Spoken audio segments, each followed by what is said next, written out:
Lovely students, आप सभी का स्वागत है सीयूईटी वाला चैनल पर। आई नो अब सीयूईटी को बहुत ही थोड़ा सा टाइम रह गया है, करीब 2-2.5 महीने में आपका सीयूईटी का पेपर कंडक्ट हो जाएगा, probably between 15th of May to 31st of May. अब बच्चों का क्वेश्चन ये रहता है कि मैम क्या जो हमारा क्लास 12th में सीबीएसई का एनसीईआरटी का सिलेबस था और जो सीयूईटी का सिलेबस है क्या वो सेम रहने वाला है। तो इसमें क्या है, हम आज के सेशन में वही डिस्कस करेंगे कि जो बच्चे साइंस स्ट्रीम के हैं और जो सीयूईटी में एग्जामिनेशन में अपीयर होने वाले हैं, तो किस पर्टिकुलर सब्जेक्ट का क्या सिलेबस आपको कवर करना है, कौन से टॉपिक्स आपको पढ़ने हैं फॉर सीयूईटी। क्योंकि कई जगह पर वो ओवरलैपिंग है, यानी कि सब्जेक्ट्स का सिलेबस सेम है सीयूईटी के लिए भी और क्लास 12th के लिए भी, बट कई जगह से कुछ एडिशनल टॉपिक्स मेंशन किए गए हैं और कई जगह कुछ टॉपिक्स हटा भी दिए गए हैं for CUET particularly. Now without any further ado, हम साइंस पर्सपेक्टिव से देखते हैं कि जो साइंस के आपके अलग अलग सब्जेक्ट्स हैं, फिजिक्स है, आपका केमिस्ट्री है, इन सब चीज़ों में मैथ्स और अप्लाइड मैथमेटिक्स के बारे में भी हम इसमें जानेंगे कि उसका क्या सिलेबस रहने वाला है फ्रॉम द सीयूईटी पर्सपेक्टिव। तो सबसे पहले हम कौन से सब्जेक्ट को कवर करेंगे? It will be your subject of anthropology. तो जो भी बच्चे सीयूईटी में एंथ्रोपोलॉजी का एग्जाम देने वाले हैं तो उसका क्या सिलेबस रहने वाला है, हम वो देख लेते हैं। तो it is divided into 5 units, तो 5 यूनिट में आपका सिलेबस डिवाइड किया गया है। पहला टॉपिक है फिजिकल एंथ्रोपोलॉजी, फिर उसके बाद सेकंड है pre historic archaeology, third one is material culture and economic anthropology, fourth one is social anthropology and ethnography, fifth one is your ecology. अब ये क्या है, 5 यूनिट्स हो गई। अब इसके अंदर भी आगे बहुत सारे सब टॉपिक्स हैं। अब वो टॉपिक्स क्या हैं, उनको डिटेल में समझने के लिए यू विल विजिट और you must visit this particular website examsnta.ac.in_cuet.ug। यहाँ पर आप पूरा सिलेबस देख सकते हैं, आपके जो भी सब्जेक्ट का डोमेन सब्जेक्ट आप चूज करने वाले हैं, चाहे वो साइंस स्ट्रीम का है, चाहे वो कॉमर्स स्ट्रीम का है, चाहे वो लीगल स्टडीज का है, चाहे वो आपके आर्ट्स के सब्जेक्ट हैं, उन सब्जेक्ट्स का क्या सिलेबस है, इन डिटेल सारा सिलेबस देखने के लिए you can access this particular website. यहाँ पर आपको सारी डिटेल्स अवेलेबल रहेंगी। अब एंथ्रोपोलॉजी के बाद हम नेक्स्ट सब्जेक्ट देखते हैं फिजिक्स। जो भी बच्चे बीएससी में एडमिशन लेंगे या कई जगह पर जो बच्चे बीटेक में भी सीयूईटी के थ्रू एडमिशन लेना चाहते हैं, वहां पर फिजिक्स एक one of the domain subjects रहता है। तो सीयूईटी यूजी के लिए फिजिक्स का क्या सिलेबस रहने वाला है, अब हम वो डिस्कस करते हैं।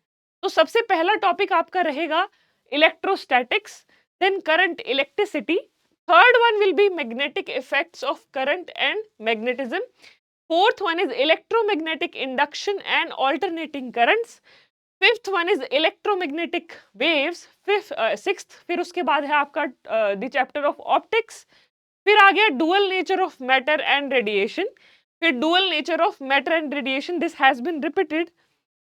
फिर आगे आगे की जो दो और फर्दर सब यूनिट्स हैं वो है आपके electronic devices and communication systems.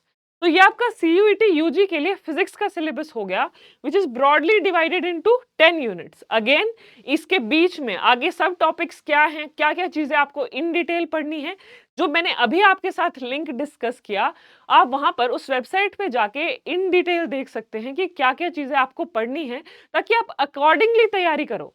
ये नहीं कि आप पूरा सिलेबस रट के चले जाओ, बाद में आपको पता चले कि ये टॉपिक्स तो हमें पढ़ने ही नहीं थे। तो आपको स्मार्ट स्टडी करनी है, और स्मार्ट स्टडी करने का सबसे पहला स्टेप ये है कि आपको सिलेबस पता होना चाहिए कि आपको पेपर के लिए क्या क्या चीजें पढ़कर जानी है।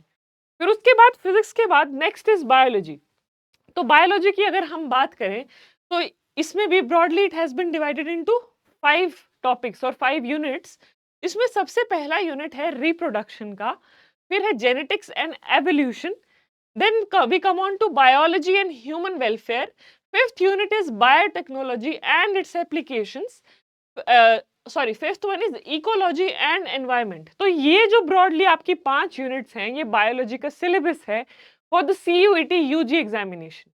ऑलराइट, अब इसके बाद आगे चलते हैं हम केमिस्ट्री की बात करें। तो जो बच्चे अगेन बीएससी करना चाहते हैं या बीटेक के कई कोर्सेज में भी chemistry one of the domain subjects consider किया जाता है, तो वहां पर आपको क्या क्या चीजें कवर करनी है from examination point of view, वो देख लेते हैं हम।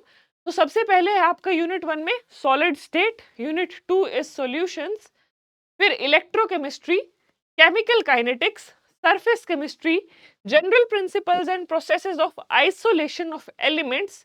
Unit 7 is P block elements. इसके बाद नेक्स्ट टॉपिक है आपका D and F block elements, coordination compounds, halo alkanes and halo arenes, alcohols, phenols and ethers, aldehydes, ketones and carboxylic acids, organic compounds containing nitrogen, biomolecules, polymers, chemistry in everyday life. तो these are the topics for your chemistry subject. ये आपको cover करने हैं. अब इसके अंदर further आपको कौन से सब टॉपिक्स पढ़ने हैं ये जानने के लिए आपको कहाँ जाना है, जो अभी मैंने प्रीवियस स्लाइड्स में आपको एक लिंक प्रोवाइड किया है, उस वेबसाइट पे जाके आप देख सकते हैं कि इन डिटेल कौन कौन से टॉपिक्स आपको कवर करने हैं.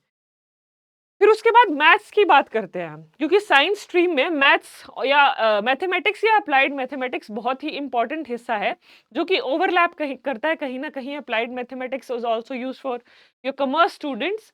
तो वो उसका भी सिलेबस हम देख लेते हैं कि मैथमेटिक्स में और अप्लाइड मैथमेटिक्स में आपको क्या क्या चीजें कवर करनी है from examination point of view. तो मैथमेटिक्स का अगर हम देखें तो it is broadly divided into 4 units. अब वो फर्स्ट यूनिट क्या है, उसमें relations and functions, second is algebra, third is calculus, fourth is vectors and 3 dimension geometry. अब अगेन इसके फर्दर कौन से सब टॉपिक्स आपके सीयूईटी एग्जामिनेशन के लिए इंपॉर्टेंट हैं या कौन कौन से टॉपिक्स आपको इन फर्दर सब हेड्स में कवर करने हैं, you can visit that link और वहां से आप एक्सेस कर सकते हैं कि इसका सिलेबस क्या रहेगा. Then we come on to the next subject, applied mathematics. अब अप्लाइड मैथमेटिक्स में सीयूईटी के लिए आपको कौन कौन से टॉपिक्स कवर करने हैं वो देखते हैं. फर्स्ट यूनिट में है आपका numbers, quantification and numerical applications. Unit 2 is algebra, unit 3 is calculus, unit 4 is probability distributions, unit 5 is index numbers and time based data, unit 6 talks about inferential statistics, unit 7 talks about financial mathematics, unit 8 talks about linear programming. Then that was all about your concept of applied mathematics. अब बहुत सारे बच्चों को ये confusion रहता है कि ma'am क्या सीबीएसई में जो हमारा सिलेबस था और सीयूईटी में जो सिलेबस है क्या वो सेम रहने वाला है. अब जितने भी साइंस स्ट्रीम के बच्चे हैं जो फिजिक्स, केमिस्ट्री, मैथमेटिक्स या हमने जो फर्स्ट वाला जो आपका सब्जेक्ट कवर किया था, इनमें से कोई भी सब्जेक्ट अगर ऑप्ट कर रहे हैं, एंथ्रोपोलॉजी वाज द सब्जेक्ट, अगर इनमें से आप कोई भी सब्जेक्ट ऑप्ट कर रहे हो और आप ऑलरेडी सीबीएसई में वो आप क्लास 12th में पढ़ चुके हो, तो उसका सिलेबस तो आपको ऑलरेडी पता है. अब इस पर्टिकुलर वीडियो को देखने के बाद आपको आइडिया हो जाएगा कि कौन से टॉपिक्स आपको पढ़ने हैं वो सीयूईटी और कौन से टॉपिक्स स्किप करने हैं, ताकि आप स्मार्ट वे में तैयारी कर सके and you are way ahead of the other student. So that was all about this particular video. I hope you all enjoyed watching it. In the upcoming videos, we will be talking about other streams, probably about the commerce stream. So that's all. Thank you for everyone. I hope you all have an amazing day ahead. Thank you.